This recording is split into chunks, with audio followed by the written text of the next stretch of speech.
Selamat malam saudara, Anda menyaksikan Indonesia Bicara malam hari ini bersama saya Maya Karim. Indonesia dalam presidensi G20 sudah menetapkan 3 isu prioritas. Salah satunya adalah arsitektur kesehatan global.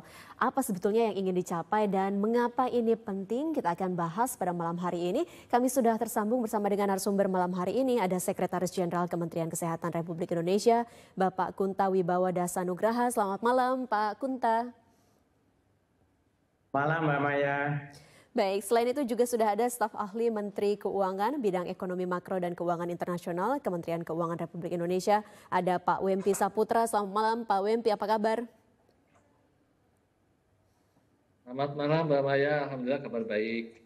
Baik, terima kasih sudah bergabung di Indonesia Bicara. Mungkin saya ingin ke Pak Wempi terlebih dahulu. Pak Wempi, sebetulnya seberapa besar kebutuhan pendanaan untuk melakukan pencegahan, kesiapan, serta respon pandemi saat ini dan ke depan? Karena kita tidak tahu ke depan akan seperti apa. Kemudian upaya apa saja yang sudah dilakukan melalui G20 ini untuk memperkuat arsitektur kesehatan global, Pak? Terima kasih Mbak Maya. Sebenarnya dalam studi yang dilakukan sebelumnya oleh suatu panel namanya High Level Independent Panel, itu sudah dilakukan pemetaan terkait dengan kebutuhan pendanaan untuk pencegahan pandemi di masa depan. Nah, konteksnya adalah bagaimana karena sekarang ini sudah ada beberapa existing inisiatif di dalam pendanaan pandemi ini. Dan studi itu sekarang sudah dilengkapi kembali oleh suatu Joint Finance Health Task Force, jadi dibantu oleh Bank Dunia, dibantu oleh WHO, World Health Organization.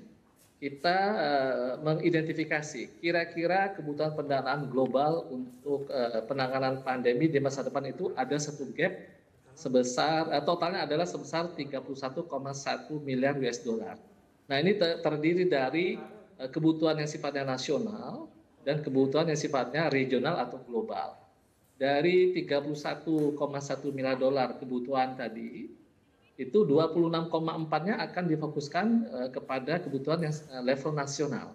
Sedangkan 4,7 miliar dolarnya kepada level regional dan level global.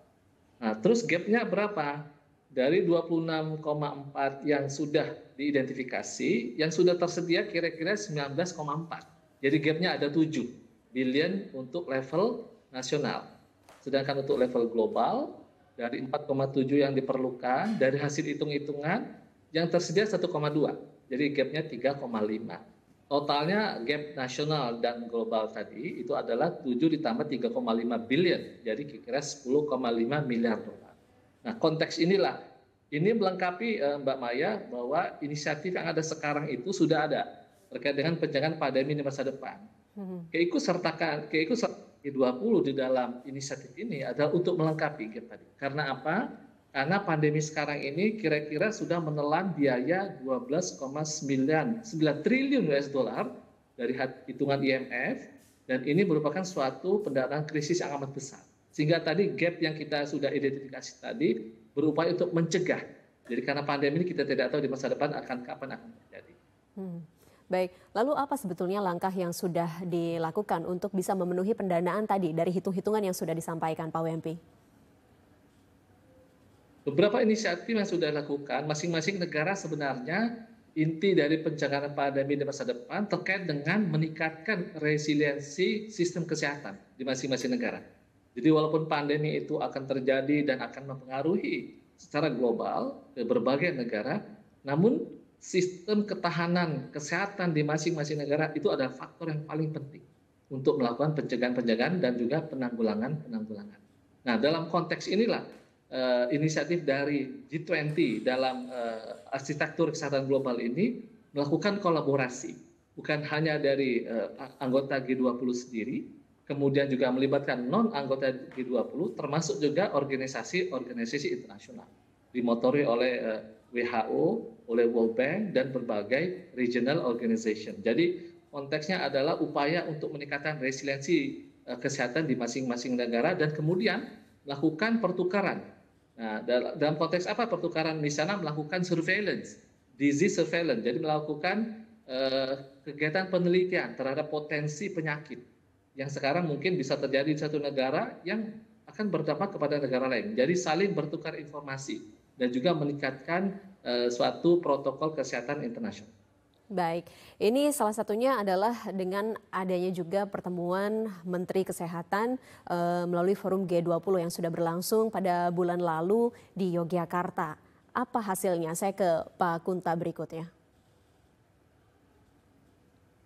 Iya Mbak Maya, jadi sebenarnya kalau kita lihat, sebelum saya jawab ya, di Jogja kemarin tanggal 20 Juni, ini memang pertemuan Menteri Kesehatan, tanggal 20. Kemudian tanggal 21 Juninya, ini ada pertemuan antara Menteri Kesehatan dan Menteri Keuangan di Jogja juga. Ini nanti yang tadi disampaikan Pak Bengki lebih kepada financing-nya. Kalau untuk yang Menteri Kesehatan, ini ada 5 isu yang sedang kita prioritaskan ya, kita bahas gitu ya. Pertama, ini inline dengan apa yang disampaikan Pak Bengki mengenai sumber daya keuangan. Tapi ini karena khusus untuk Kementerian Kesehatan, kami lebih kepada memberikan update gitu ya, karena yang pembahasan yang di keuangan itu kita punya namanya task force. Jadi ada task force untuk keuangan dan kesehatan. Hasilnya ini yang kami kemarin kita update kepada Menteri Kesehatan mengenai respon kita terhadap sumber daya keuangan untuk pencegahan, kesiapsiagaan, dan respon atau PPR. Di sini kita melihat memang pandemi kemarin di tahun 2020 itu memang butuh dana dan juga kita memerlukan satu platform dari pendanaan yang harus pengennya itu berkelanjutan gitu kan, supaya kalau ada pandemi lagi kita bisa mengatasinya dengan lebih baik. Tadi sudah dijelasin Pak Bengki mengenai ini. Kemudian yang kedua, isu kedua itu mengenai setelah kita punya dana, yang penting pertanyaan berikutnya adalah bagaimana kita menggunakannya. Gitu kan, menggunakan dana tadi untuk sebenarnya tidak hanya pada saat pandemi, tapi juga pada saat kita tidak ada pandemi. Ini lebih kepada pada saat kita mengalami pandemi kemarin, dan ini kan kita bisa melihat bahwa respon dari negara-negara yang berbeda, termasuk aksesnya dari negara tersebut kepada countermeasures ya, terhadap vaksin, kepada APD, kepada alat kesehatan, itu juga berbeda-beda. Dengan posisi tadi, sebenarnya kita ingin ada satu mekanisme setelah kita punya dana, kita bisa menggunakannya secara lebih setara gitu ya. Semua negara harus mempunyai akses yang sama. Ini kan masalah kemarin ya kayak Indonesia juga, kita waktu 2020 kita punya uang tapi untuk mengakses alat-alat kesehatan, masker dan lain susah. Apalagi negara-negara yang lebih di bawah kita. Jadi ini lebih kepada kita ini mendorong aksesnya sama. Untuk kita bicara biasanya VTD ya, vaksin, terapeutik, dan diagnostik. Inilah yang kita diskusikan bersama antara Menteri Kesehatan dengan WHO, sehingga penggunaan dari dana yang tadi itu tidak hanya pada saat darurat, tapi juga pada saat kita tidak ada kedaruratan.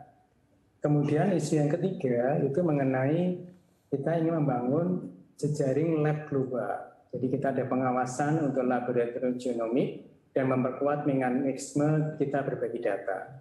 Ini juga pengalaman kita pada saat COVID kemarin. Dengan adanya sharing data dan information, ini kita bisa tahu betul apa yang terjadi di suatu negara, dan juga ada industri-industri yang bisa langsung membuat vaksin dan kita bisa mengatasinya dengan lebih cepat. Ini yang pengalaman tadi, ini mendorong kita untuk berbagi data dan informasi ini kita perkuat.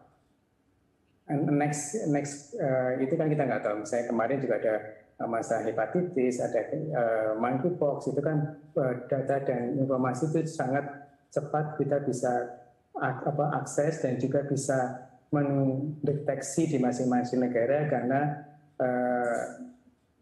informasinya segera di-share. Dan ini memang ada platform yang sebenarnya bagus ya, ada GISAID gitu ya. Tadi kita ingin GISAID ini jadi istilahnya GISAID Plus gitu ya, diperluas, itu tidak hanya vaksin, tidak hanya patogen yang ada saat ini, tapi juga bisa saja untuk penyakit yang lain. Baik. Termasuk bagaimana data ini bisa universal dan juga bisa mengatasi masalah-masalah global tadi. Baik. Kemudian isu yang keempat, ada 5 isu sebenarnya. Satu lagi mengenai sertifikat vaksin. Ya, jadi intinya kita ingin melakukan harmonisasi dari protokol kesehatan kita.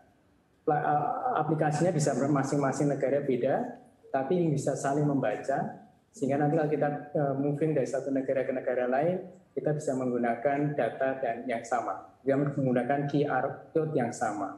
Ini untuk memungkinkan orang yang sehat bisa tetap melakukan perjalanan gitu ya, karena QR code-nya sama, data dan informasi kesehatannya sama. Semacam paspor tapi ini untuk kesehatan. Yang terakhir adalah, isu yang terakhir kita bahas adalah mengenai teknologi manufacturing global. Jadi kita manufacturing hub dan research hub, di mana kita melakukan intinya negara-negara di selatan juga perlu untuk membangun teknologi vaksin yang berdasarkan mRNA di dalam negara negara tersebut. Baik. Ada 3 negara yang sangat berpartisipasi, ada Afrika Selatan, Brasil, Argentina, dan Indonesia. Baik, itu jadi besar, sorry kalau lama. Terima kasih. Ada kurang lebih 5 isu yang dibahas dalam pertemuan Menteri-Menteri Kesehatan di Forum G20 dan tentu kita akan bahas secara lebih detail lagi, khususnya soal pendanaan. Kita akan kembali di Indonesia Bicara, pemirsa. Kita jeda terlebih dahulu, tetap bersama kami. Anda kembali lagi bersama kami di Indonesia Bicara. Kami masih membahas terkait dengan perkuat pendanaan dan kesehatan global. Kita masih tersambung bersama dengan Pak Wempi dan Pak Kunta. Saya kembali ke Pak Wempi. Pak Wempi, soal pendanaan ini kan dibentuk dana perantara keuangan atau Financial Intermediary Fund, FIF. Dan sebetulnya apa yang menjadi dasar dari pembentukan dana ini? Apa tujuan utamanya, Pak?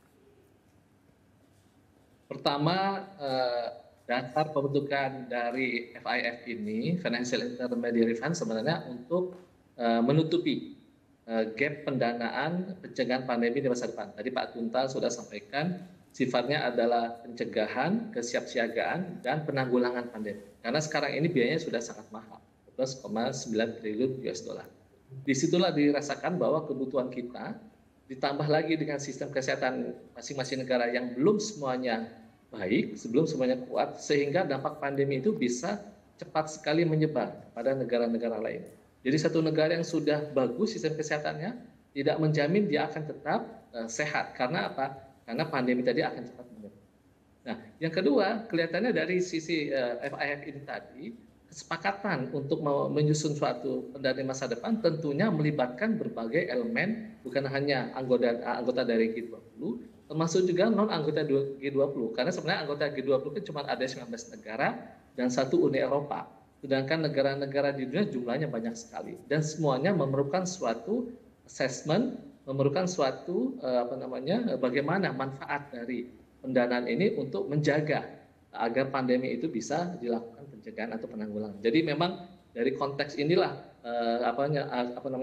kesiapsiagaan untuk melakukan dasar atau pembentukan dari FIF ini menjadi suatu pertimbangan utama di pembahasan dalam G20. Jadi itu mungkin salah satu.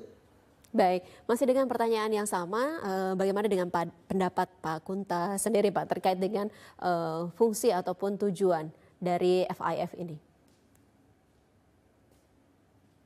Ya, sebenarnya tadi saya menambahkan Pak Wempi saja ya. Intinya memang dengan adanya COVID kemarin, ini kita banyak belajar gitu. Belajar bagaimana tatanan dari dunia kesehatan itu perlu ditata kembali.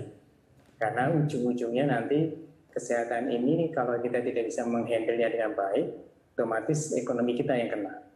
Dengan posisi tadi, kita menyadari memang sebenarnya fund-fund ini kan dana-dana ini sebenarnya sudah banyak gitu. Tapi kita mempelajari bahwa masih banyak hal yang belum terjangkau oleh dana tadi.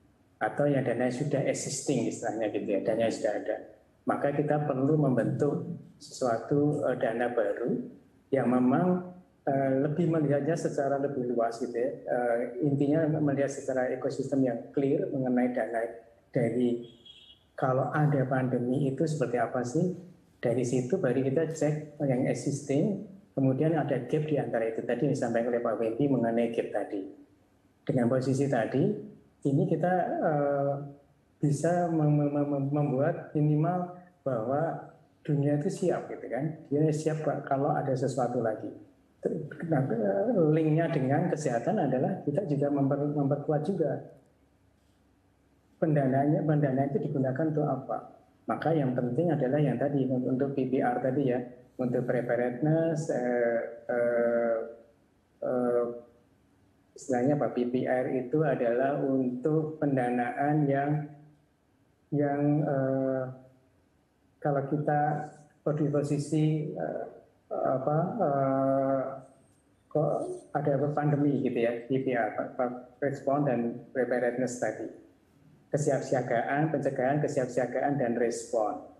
Dengan kondisi itulah yang sebenarnya kita kemudian berpikir, oke, dengan dana tadi mana saja yang perlu kita biayai dan apa saja yang bisa kita perkuat, sehingga kalau ada sesuatu lagi ini kita bisa mempersiapkannya lebih panjang gitu ya, pada saat kita tidak ada pandemi, dari sisi manufacturing-nya, dari sisi production-nya, termasuk nanti distribusinya. Dan ini untuk tidak hanya untuk vaksin, tapi juga untuk terapeutiknya dan juga untuk diagnostiknya. Itu secara besar Mbak Maya, bahwa dari sisi kesehatan kita memang menyadari bahwa pendanaan itu sangat penting untuk supaya orang tidak lag behind, dan termasuk bagaimana kita nanti menggunakan bersama supaya akses itu bisa terjadi. Persiapan juga mulai disiapkan dari sejak kita tidak ada pandemi. Baik, jadi menjamin kesiapsiagaan tidak hanya untuk negara-negara maju saja, tapi juga negara-negara berkembang, bahkan negara-negara yang masih tertinggal dalam arsitektur kesehatannya. Saya ingin ke Pak Wempi berikutnya. Pak Wempi, kita tahu sebelumnya sudah ada bentuk-bentuk pendanaan yang lain. Apa sebetulnya fitur-fitur yang membedakan FIF di kesehatan ini dengan pendanaan yang sudah ada sebelumnya, Pak? Ada 5 fitur, namanya pertama adalah fitur komplementaritas. Jadi sebenarnya FIF ini akan melengkapi inisiatif-inisiatif dari pendanaan pandemi di masa depan yang sudah ada. Jadi yang sudah ada di Bank Dunia, kemudian beberapa lembaga dunia yang lain, itu kita melengkapi dengan FIF. Yang kedua, fiturnya adalah bagaimana FIF ini memberikan insentif kepada negara. Jadi sifatnya national incentive. Insentif untuk apa? Insentif untuk meningkatkan resiliensi atau ketahanan dari sistem kesehatan. Yang ketiga, FIF juga memberikan fleksibilitas. Karena banyaknya agent, lembaga di dunia yang melakukan pendanaan pandemi masa depan, berbagai inisiatif, apakah itu pencegahan penyakit, apakah itu penelitian terhadap penyakit, kemudian pemberian vaksin misalnya, kemudian ada riset dan pengembangan. Ini FIF menawarkan fleksibilitas. Mana yang kurang, mana yang perlu ditambah, mana yang sudah punya kapasitas yang lebih bagus, dia bisa mencontoh dari yang sudah dipraktekkan sehingga bisa memberikan praktik yang lebih tepat pada saat direplikasi kepada suatu negara atau negara lain. Fitur keempat ini menyatukan atau mengintegrasi dalam konteks FIF ini mempromosikan suatu penguatan sistem kesehatan, baik itu yang sifatnya nasional, kepada hubungannya kepada regional, dan juga bagaimana terkait dengan perencanaan program prioritas yang ada di masing-masing negara. Jadi kalau kita lihat, walaupun suatu arsitektur kesehatan global itu sudah didefinisikan, negara-negara akan berupaya untuk melakukan adopsi. Nah, di sini FIF akan mengintegrasikan, memberikan insentif agar secara nasional itu juga bisa memenuhi standar kesehatan global, dan tentunya buat negara-negara yang berkembang dan negara-negara miskin, ini memang masih menjadi suatu tantangan. Yang terakhir, FIF juga menawarkan suatu fleksibilitas. Kita tahu banyak sekali bantuan kepada negara berkembang dan negara miskin dalam konteks Official Development Assistance atau semacam bantuan pembangunan resmi. Ini biasanya diberikan oleh Bank Dunia. Nah, fleksibilitas ini adalah bagaimana FIF juga bagian integral untuk memobilisasi dana ODA ini, Official Development Assistance, yang dikaitkan dengan isu-isu kesehatan. Jadi memang ini memberikan penguatan. Nah, karena dia fleksibel, maka dalam penerapannya bukan hanya dana FIF, juga bukan hanya dana ODA, juga bisa mengundang bantuan dari filantropi. Demikian. Baik, jadi sistemnya nanti akan melengkapi dengan yang ada sebelumnya. Kita akan lanjutkan perbincangan Pak Kunta dan juga Pak Wempi. Kita harus kembali jeda, pemirsa tetaplah bersama kami di Indonesia Bicara. Anda kembali lagi bersama kami di Indonesia Bicara. Kita masih membahas terkait dengan memperkuat pendanaan dan sistem kesehatan global. Kami masih tersambung bersama dengan Pak Wempi Saputra dan Pak Kunta Wibawa. Saya kembali ke Pak Kunta. Pak Kunta, tentu ini konsep yang ditawarkan oleh Indonesia melalui presidensi G20 begitu. Lalu bagaimana upaya Indonesia untuk kemudian juga bisa mendapatkan komitmen yang sama, niat yang sama, dan keinginan yang sama dari negara-negara lain peserta G20? Ya, jadi memang upaya ini terus kita lakukan ya, dalam arti gini, ini kan sebenarnya pada saat kita ngomongin pendanaan, ini sudah ada diskusi panjang waktu presidensi Italy tahun lalu, dan kemudian belum selesai, akhirnya diserahkan kepada Indonesia untuk melanjutkan diskusi ini mengenai pendanaan. Disinilah sebenarnya posisi kita adalah melihat dunia ini memang perlu ada pendanaan yang lebih sustainable dan juga lebih besar untuk mengatasi kalau dunia mengalami pandemi. Tapi secara lebih besar pada saat kita diskusi ya dengan Pak Wempi, dengan teman-teman baik di sisi kesehatan maupun di task force baik keuangan dan kesehatan, ini kita memperkuat dulu urgensi dari pendanaan tadi. Jadi menanamkan persepsi bahwa dukungan dari semua pihak, baik negara maju maupun negara miskin untuk mengatasi kesehatan, ini menjadi komitmen kita bersama. Dan secara garis besar, sejak awal memang negara-negara G20 menyadari bahwa ini penting, dan kita bisa melangkah bersama. Kemudian baru kita menyampaikan seperti apa sih bentuknya, agar kita di Pak Wempi sudah menjelaskan secara clear dan detail.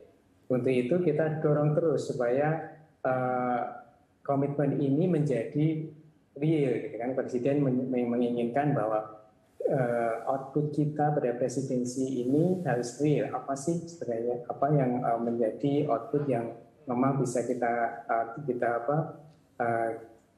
tunjukkan. Maka pembentukan dari FIT inilah yang alhamdulillah bisa disepakati bersama, dan untuk mendorong negara-negara itu juga negara-negara G20 untuk berkomitmen, kita juga sejak awal sudah menyampaikan komitmen kita untuk ikut berkontribusi. Dengan Kementerian Keuangan pada saat itu kita sepakat menyampaikan 50 juta US dollar untuk melakukan komitmen kita. Kemudian kita juga dengan kondisi tadi, kita mengharapkan negara-negara maju yang mungkin lebih maju dibanding kita itu lebih memberikan kontribusi juga. Dan ternyata pada saat kita kemarin ketemu di meeting di Jogja, semua negara menyatakan bahwa komitmennya untuk mendukung FIP, dan ada beberapa negara yang sudah menyatakan mereka ingin membantu atau melakukan kontribusi. Dengan posisi tadi sebenarnya kita juga melihat bahwa kita juga kita juga melakukan bilateral dan juga melakukan diskusi dengan negara-negara tadi untuk dukungan yang clear agar negara-negara G20 termasuk organisasi internasional dan filantropi bisa berkontribusi dalam pendanaan FIT. Dan kalau kita lihat tadi Pak Wempi menjelaskan ada hampir 1,2 miliar, ini kalau itu FIT baru ya, FIT baru mendapatkan kontribusi besar itu salah satu rekod juga.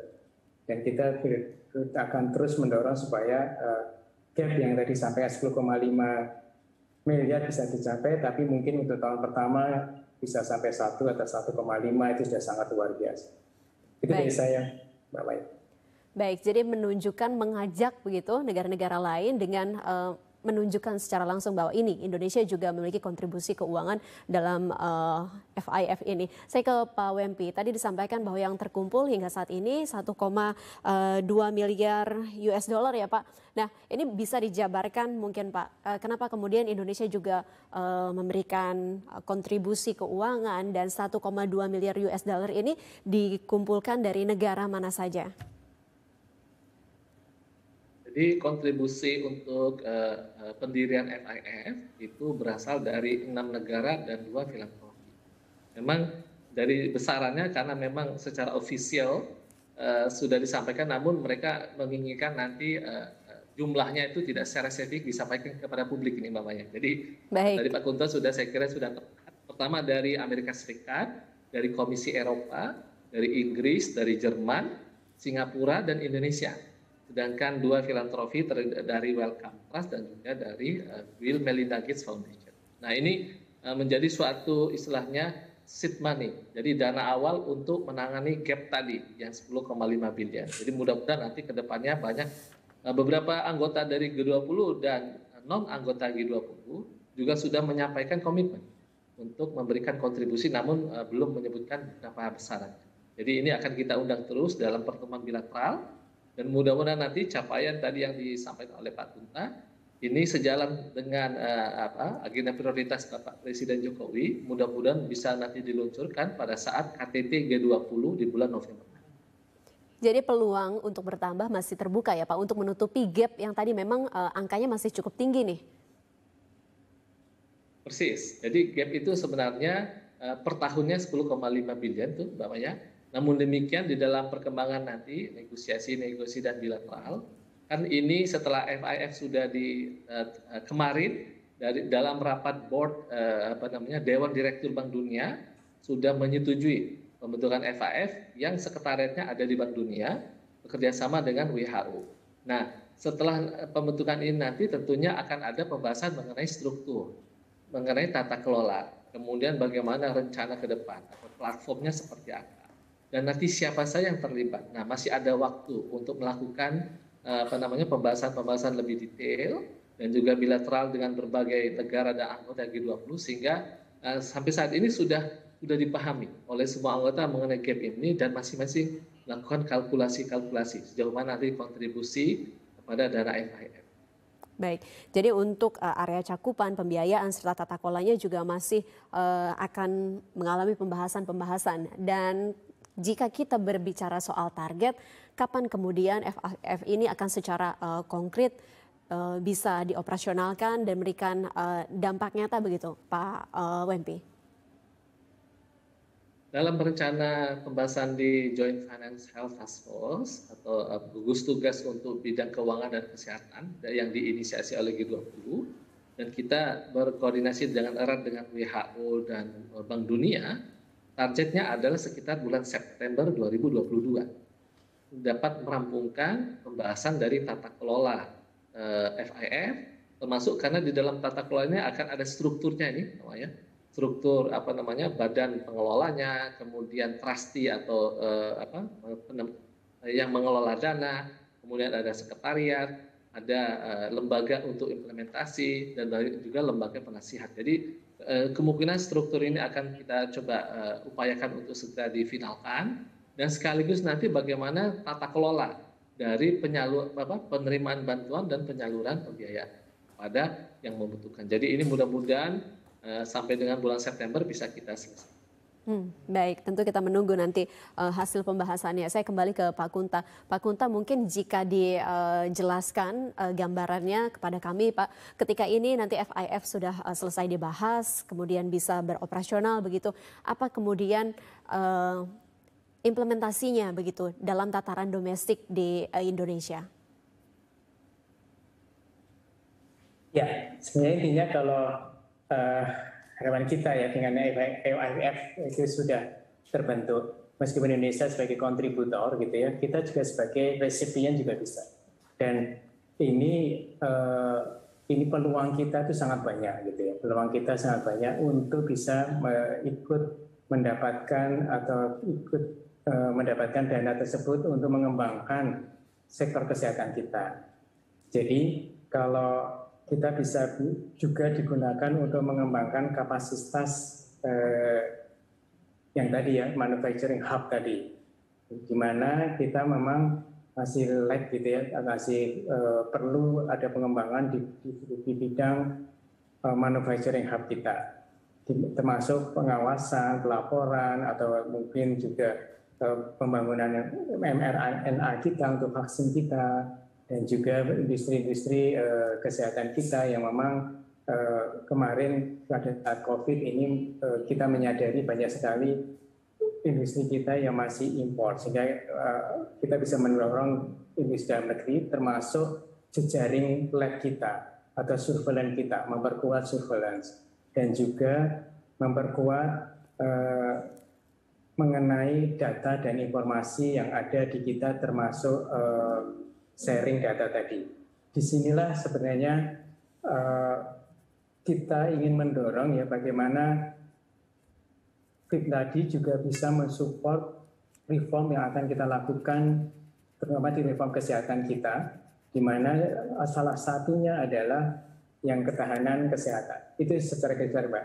Termasuk untuk dapat mempercepat countermeasures kita ya seperti vaksin, obat-obatan dan alat-alat diagnostik yang kemungkinan besar nanti pada saat memang saat ini bisa terjadi ya pada saat kita mengalami pandemi ini sangat diperlukan dan juga ketahanan kita pada saat tidak hanya pada saat krisis ya, tapi pada saat kita sudah nanti endemi ini memperkuat sektor kesehatan kita. Itu secara besar Mbak Maya ya, di mana reform kita itu bisa reform kesehatan kita ya, itu bisa juga disupport melalui FIT tadi.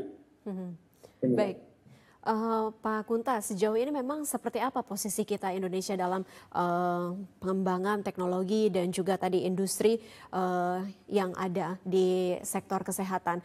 Dan saya juga ingin tahu bagaimana respon dari negara-negara G20 jika tadi dalam soal pendanaan mereka sebagian besar sudah menyatakan komitmennya, lalu bagaimana dengan pertukaran data, informasi, bahkan hingga teknologi vaksin misalnya?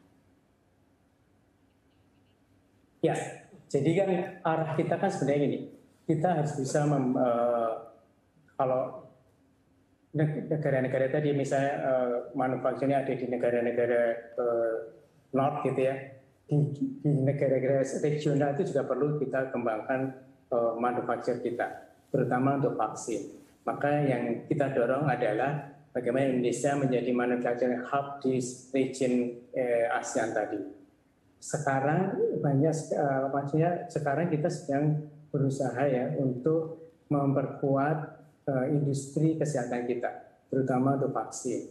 Kalau kita lihat kemarin kita juga sudah mendorong adanya vaksin merah putih gitu yang ada di Airlangga. Itu kita sudah bisa membangun vaksin mulai dari seed-nya gitu ya, dari seed atau bibitnya, kemudian jadi bug, kemudian jadi vaksin. Nah, harapannya nanti ini kita sudah menuju ke sana. Harapannya vaksin merah putih itu nanti akan berproduksi di semester 2 atau mungkin di kuartal 4 nanti. Ini adalah kemajuan bagi kita. Kemudian yang kedua, kita sebenarnya belum punya teknologi untuk mRNA. Yang kita biasanya adalah vaksin by of virus. Dengan mRNA tadi, ini yang kita ingin transfer knowledge dari negara-negara maju tadi. Ini yang sedang kita kembangkan. Kita sudah kita lakukan riset, kita dorong negara tadi masuk ke kita, termasuk peran kita di global, di mana kita diskusi dengan CEPI, dengan Gavi, dan lain-lain untuk Indonesia bisa mendapatkan transfer knowledge dan juga bisa mengembangkan vaksin mRNA tadi. Jadi selain itu kita juga dorong juga industri-industri yang berkaitan dengan kesehatan, tetapi yang high technology, sehingga kita bisa nanti menuju ke kemandirian. Termasuk juga kita juga mulai melakukan pengembangan untuk bioteknologi, di mana ke depan mungkin ya kesehatan itu sudah mulai menuju ke bioteknologi ya, di mana manusia itu benar-benar kita tahu genomnya seperti apa dan linknya antara penyakit dan genom kita itu gimana. Itu yang terus kita diskusikan dan juga pertukaran dengan peneliti, dengan riset kita, pertukaran informasi, ini yang terjadi yang sedang kita kembangkan. Termasuk juga sebenarnya riset-riset kita di luar negeri yang orang Indonesia juga banyak. Jadi yang kita bikin jejaring antar mereka supaya informasi dan data itu bisa terjadi. Baik. Itu lumayan. Baik, tentu kita berharap pembahasan dalam G20 khususnya dalam forum Menteri Kesehatan ini dapat membuahkan hasil dan dengan capaian-capaian yang tadi diungkapkan oleh Pak Kunta. Pak Wempi dan Pak Kunta, kita akan kembali berbincang, namun kita harus kembali jeda. Pemirsa, tetaplah bersama kami di Indonesia Bicara. Anda kembali lagi bersama kami di Indonesia Bicara. Kami masih tersambung bersama dengan staf ahli Menteri Keuangan bidang ekonomi makro dan keuangan internasional Kementerian Keuangan, Pak Wempi Saputra, dan Sekretaris Jenderal Kementerian Kesehatan RI, Pak Kunta Wibawada Sanugraha. Saya kembali ke Pak Wempi. Pak Wempi, dengan pertanyaan yang sama yang tadi saya sampaikan ke Pak Kunta, apa sebetulnya manfaat konkret yang bisa didapatkan oleh Indonesia sendiri dalam level domestik begitu setelah kemudian FIF ini terbentuk dan beroperasi? Nah, ini pertanyaan yang termasuk paling penting dan paling banyak ditanyakan oleh para pemangku kepentingan, baik domestik ataupun mancanegara. Jadi Pak Kunta tadi sudah memberikan, saya kira sangat lengkap. Mungkin saya tambahkan beberapa poin. Jadi sebagai kontributor kita di dalam FIF ini, kita juga bisa berperan kepemimpinan Indonesia untuk menjadi bagian pengatur atau menyusun suatu struktur tata kelola dari FIF. Nah, di sini sangat penting peranannya karena apa? Kebijakan-kebijakan di dalam penyaluran pendanaan, termasuk nanti ada entitas yang menerima, bagaimana hubungan antar negara, sektor-sektor apa saja yang bisa diberikan bantuan, itu diatur oleh yang namanya governing body atau badan. Yang kedua, manfaat sebagai penerima nih Mbak Maya. Karena kita selain kontributor, kita juga bisa menerima atau recipient country. Nah, di sini ada minimal itu ada beberapa bidang yang kita bisa manfaatkan. Satu, penelitian penyakit atau disease surveillance. Ini termasuk paling besar biayanya. Dan ini biaya yang sebesar ini tidak mungkin hanya ditanggung oleh anggaran negara saja. Perlu bantuan-bantuan dari dunia internasional termasuk dari FIF. Yang kedua, bagaimana kita melakukan riset dan pengembangan. Apakah itu riset dan pengembangan vaksin, penemuan obat-obatan yang tadi Pak Kunta sudah sampaikan, ini juga butuh biaya besar. Kita juga bisa mengajukan proposal terkait dengan kegiatan itu. Yang ketiga, terkait dengan sosialisasi dan edukasi. Karena kadang-kadang sistem kesehatan itu kalau di kota-kota besar barangkali sudah baik. Namun barangkali di daerah-daerah yang terpencil itu perlu sekali dilakukan pendampingan. Nah, bagian dari kegiatan sosialisasi dan edukasi ini juga merupakan bagian penting dari bagaimana dana FIF bisa memberikan kontribusi ke semua upaya-upaya atau tujuan-tujuan tadi. Detailnya, cakupannya dan skalanya itu dibahas sekarang ini oleh tim di Bank Dunia, di WHO dan juga oleh anggota-anggota G20. Jadi Mbak Maya, mudah-mudahan kita sudah bisa petakan nanti. Mudah-mudahan by September nanti kita sudah bisa lebih detail lagi bagaimana tentunya Pak Kunta dan tim dari Kemenkes sedang menyusun program-program dari secara nasional yang bisa kita manfaatkan untuk menjadi pemanfaat dari dana FIF ini nanti ke depan pada saat nanti sudah diimplementasi. Baik, September nanti itu jadi adalah merupakan pertemuan kedua ya Pak Wempi? Jadi pertemuan kedua Menteri Keuangan, Menteri Kesehatan sebenarnya terjadwal di bulan November 2022. Baik. Nah, sementara September itu lebih ada proses pendirian dan penentuan tata kelola dari FIF-nya sendiri. Baik, dari pertemuan kemarin yang berlangsung di Yogyakarta antara para Menteri Keuangan dan para Menteri Kesehatan beserta dengan WHO, apa sejauh ini hasilnya Pak Wempi? Walaupun tadi sempat disinggung beberapa di antaranya. 2 hari pertemuan tersebut, 1 hari memang fokus kepada para Menteri Kesehatan, tadi Pak Kunta sudah jelaskan. Di hari kedua itu ada 2 hal penting sebenarnya. Satu, komitmen dari semua anggota G20, termasuk yang invitees, yang undangan, dan para organisasi internasional untuk mendorong dan mendirikan tadi dana pencegahan pandemi di masa depan. Kita sebut dana pandemic PPR. Pandemic Prevention, Preparedness, dan Response. Jadi pencegahan, kesiapsiagaan, dan penanggulangan dari pandemi. Yang kedua, karena ini dana ini diatur oleh suatu lembaga, nanti akan dipusatkan di Bank Dunia bekerja sama dengan WHO, maka bagaimana struktur koordinasinya ke depan? Kita sebut dengan penguatan struktur koordinasi antara Menteri Keuangan dan Menteri Kesehatan. Karena pandemi kita tahu tadi Pak Kunta saya kira sudah sangat tepat tepat, krisisnya mulai dari kesehatan, tetapi dampaknya kepada semua sektor. Sehingga struktur koordinasi antara Menteri Kesehatan dan Menteri Keuangan itu menjadi signifikan manfaat. Inilah yang akan dibahas dan mudah-mudahan nanti kita bisa bereskan pada saat akhir presidensi Indonesia di tahun 2020 dan nanti di bulan November. Jadi satu pandemi dana pandeminya, yang kedua mengenai struktur koordinasi. Baik, baik, ada dua hal yang menjadi fokus utama dalam pembahasan. Saya kembali ke Pak Kunta. Pak Kunta, saat ini sudah terkumpul tadi komitmennya 1,2 miliar dolar US dollar dana perantara keuangan atau FIF ya, yang ada begitu. Apa kemudian manfaat dari pembentukan dana perantara keuangan ini terhadap respon pandemi baik yang saat ini sedang berlangsung maupun juga pandemi di masa yang akan datang? Ya, sebenarnya sudah kita jelaskan ya, tapi intinya begini, dengan adanya BIP ini diharapkan dia bisa memperkuat kapasitas PPR kita di tingkat negara. Jadi ya PPR tadi kan Prevention, Preparedness, and Response. Di sini kita juga mempertimbangkan ya kapasitas dan kapabilitas antar negara, sehingga dengan adanya BIP kita bisa melihat bagaimana negara tadi bisa meningkatkan PPR mereka, termasuk surveillance penyakit, kemudian sistem laboratorium dia, komunikasi dan manajemen darurat, dan keempat mengenai keterlibatan dari masyarakat. Jadi dengan kebutuhan antara yang baik kontekstual maupun spesifik dari negara dan juga prioritas pembiayaan, ini akan didasarkan pada penilaian tadi sebenarnya Pak Benny sudah menjelaskan ya, penilaian dan juga koordinasi antar negara tadi, termasuk bagaimana ya penerima manfaat dan juga prinsip-prinsip dari fund head yang ada di kondisi Indonesia atau di kondisi dunia saat ini. Kemudian kita juga ingin membangun kapasitas regional dan global.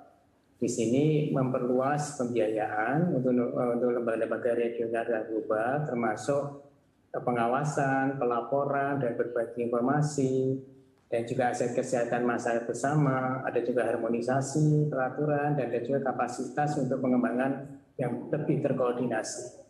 Jadi tidak silo-silo, tapi lebih terkoordinasi, dan kita bisa melihat mana sih yang harus dikembangkan, termasuk pengadaannya dan juga distribusinya. Baik. Karena kadang-kadang kemarin pengalaman di 2020 negara maju punya produksi, mereka yang menggunakan, negara-negara lain nggak kebagian kan gitu, termasuk pasokannya gitu. Yang terakhir mengenai akses secara adil tadi, kita ingin membuat suatu akses yang adil dan juga cepat untuk emergensi kalau ada kondisi-kondisi yang terjadi, sehingga medical countermeasures itu terjadi di dunia antara vaksin, obat-obatan maupun alat diagnostik. Baik. Itu Mbak Maya, strategi besar. Baik, terima kasih Pak Kunta. Terakhir saya ingin ke Pak Wempi untuk menutup pembicaraan kita. Pak Wempi, tadi sempat disinggung soal keuangan dan kesehatan, ini isunya saling berkaitan begitu. Lalu apa rencana ke depan di sisa pembahasan ataupun pertemuan-pertemuan di presidensi G20 Indonesia ini, Pak? Dalam konteks G20, struktur koordinasi antara Menteri Keuangan dan Menteri Kesehatan ini akan menjadi suatu tulang punggung bagaimana pengelolaan dana pandemi ini ke depan. Jadi memang struktur koordinasi ini dikawal betul oleh G20 Mbak Maya, dan diharapkan nanti bisa konklusif hasilnya. Apakah nanti dia berbentuk suatu gugus tugas misalnya, atau barangkali tetap sekarang ini ya, dalam konteks koordinasi internal antara Menteri Keuangan dan Menteri Kesehatan dalam platform G20. Jadi ada berbagai kombinasi-kombinasi dari struktur ini ke depan, bentuk operasinya seperti apa, tetapi inti dari tugas penyempurnaan struktur ini supaya koordinasi itu bisa berjalan lebih cepat. Kita tahu pada saat krisis kesehatan terjadi, Menteri Kesehatan tidak bisa bekerja sendirian. Karena apa? Dampaknya banyak sekali kepada sektor-sektor lainnya. Dan ternyata walaupun suatu negara sudah sangat maju dan mereka punya sistem kesehatan yang sangat baik, tidak mencegah bahwa mereka tidak terkena pandemi. Nah, disinilah bertukar informasi yang tadi dikatakan oleh Pak Kunta itu sangat-sangat penting. Mencegah pandemi secara nasional itu baik, tetapi mencegah pandemi secara regional dan global itu menjadi satu keniscayaan. Jadi ada satu istilah yang namanya tidak ada yang semua orang baru selamat kalau semuanya selamat. Gitu. Jadi nggak ada kita selamat sendirian. pandemi akan menyebar. Baik, tentu itu spirit yang kita bawa dalam presidensi G20, tidak ada yang boleh tertinggal. Nampaknya sambungan bersama Pak Wempi terputus, saya tidak bisa mendengar audio dari Pak Wempi. Terima kasih Pak Wempi Saputra dan Pak Kuntawibawa Dasanugraha sudah bergabung di Indonesia Bicara. Tentu kita berharap melalui presidensi G20 ini kita bisa membangun arsitektur kesehatan global yang lebih baik untuk menghadapi berbagai macam tantangan kesehatan yang ada. Terima kasih Bapak-Bapak, selamat malam. Terima kasih, Pak Maya. Selamat malam.